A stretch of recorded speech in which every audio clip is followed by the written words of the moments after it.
Hey there champs, we got some breaking news and we just got more information of why ERROL Spence looked so bad against TERENCE Crawford in their mega showdown this past year, and we're gonna be talking about that next. But before that guys, if you guys are not subscribed, please punch and knock out that subscription button, that way you'll never see it again, and ding the notification bell, that way you'll never miss any of my new boxing videos. Alright guys, let's get to the round. Ding ding.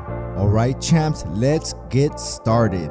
In an interview with manager Marty, Victor Conte stated that ERROL Spence made a really dumb decision. He stated when ERROL Spence was in Las Vegas only 4 days before the fight, on July 25th to be exact, he said that ERROL Spence made a really dumb decision deciding to run uphill on Mount Charles with 8,000 feet of high elevation for 5 miles. He also stated once you do that and you're not acclimated to the environment, you will get altitude sickness. Yes, you will get altitude sickness guys. I still run 3 miles myself. But when I run, I do not run uphill. I run that much because I am addicted to the runner's high, and it also helps you with your diet, not craving fatty foods, and burns a lot of calories. Plus the runner high is something else. And ERROL Spence is from Texas and he ran in Las Vegas. These are 2 different types of weather and heat. Also in the picture that I seen ERROL Spence running, it had the date July 25th. It looked like it took place in the middle of the day. And if you guys have not been to Las Vegas, it's really surrounded by desert. I'm not too far from Las Vegas and I try to go 2 times a year, and it's always hot in Las Vegas, but at night it does get very cold unless it's summer and it's hot all day. So yeah, Las Vegas got crazy hot weather, and I personally would not run in the sun. When I run, it's really early in the morning or late at night, because I run for a very long time. And I started doing that a very long time ago when I used to box, because when I used to box, one day I did run during the day and it was very hot without a baseball cap or anything. And I got the worst headache. That ish hurted. It was almost like I was very sick. Once you think about it, I look exactly like ERROL Spence did before he fought Terence Crawford. I did not look the same. It took me almost a week to recover from that. And ever since that day, I would never run during the day. Even though I knew some boxers in my gym that would still run during the day.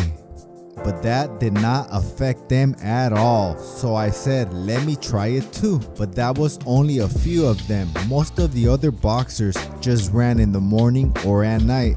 But I am very glad that this new information came out, and we are now building the rematch with conspiracy theories. Well, tell you the truth, this is not really new information. I knew about this a long time ago, but I barely started doing my YouTube channel back then, and I wanted to see more people talk about it before I did. And I believe it was only like 1 or 2 people that really talked about it. But that information back then came from a few YouTube channels that were pretty biased and kind of racist. And I did not know if I should believe them or not. And they only really talked about it like 1 or 2 times, so I thought it was fake news.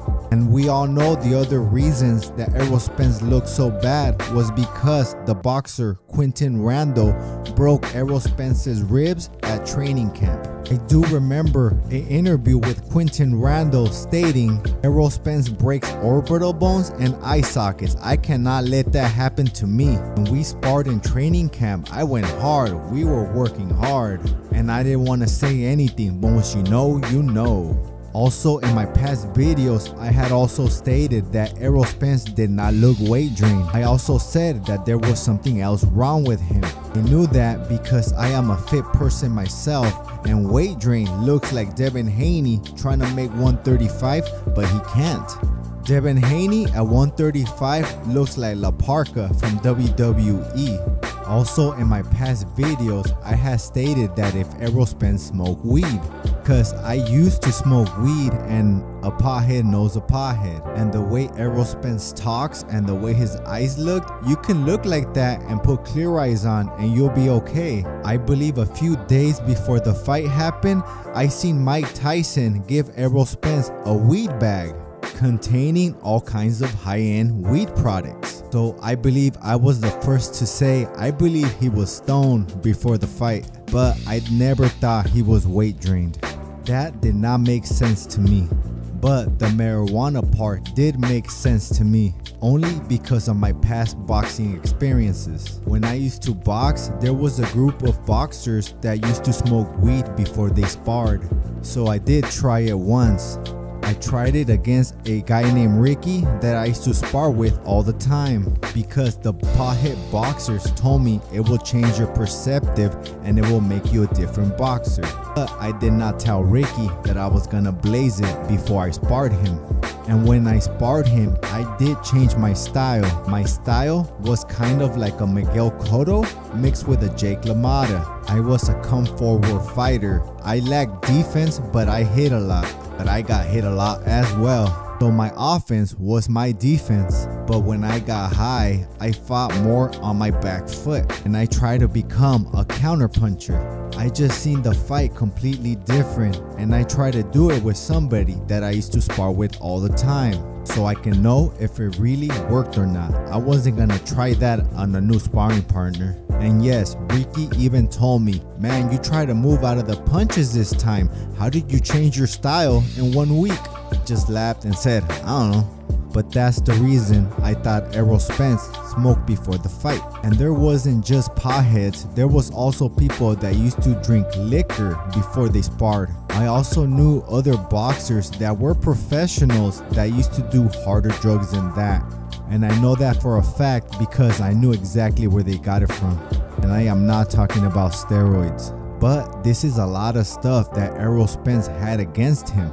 First, it was weight drain, then the marijuana, now the rib injury because Quinton Randall is the one that broke them, and now altitude sickness. Like anyway said, that's kind of much, isn't it? So I do believe the second fight will be completely different. I'm not saying Terence Crawford won't win the next fight, but I am pretty confident he will not dominate ERROL Spence the same way he did the first fight. I mean, just look at everything that ERROL Spence was going through. Guys, I am not an ERROL Spence fanatic or a Crawford fanatic. I am both their fans, but I am not Team Spence and I am not Team Crawford. I am Team Boxing. And all of this stuff does take away from Terence Crawford's victory. But before I did know all of this, I had Crawford as the #1 pound for pound fighter in the world. Even after Inouye's victory over Fulton and Tapales, becoming a second time undisputed champion just like Crawford, if I did not know everything that I know from Spence what happened to him, I would still have Crawford as the #1 pound for pound fighter in the world. But knowing all of this, I just can't. But what do you guys think about all of this? Will it be the same fight or will it be completely different? Comment below, subscribe, like the video, and that's it for me, guys. I gotta roll.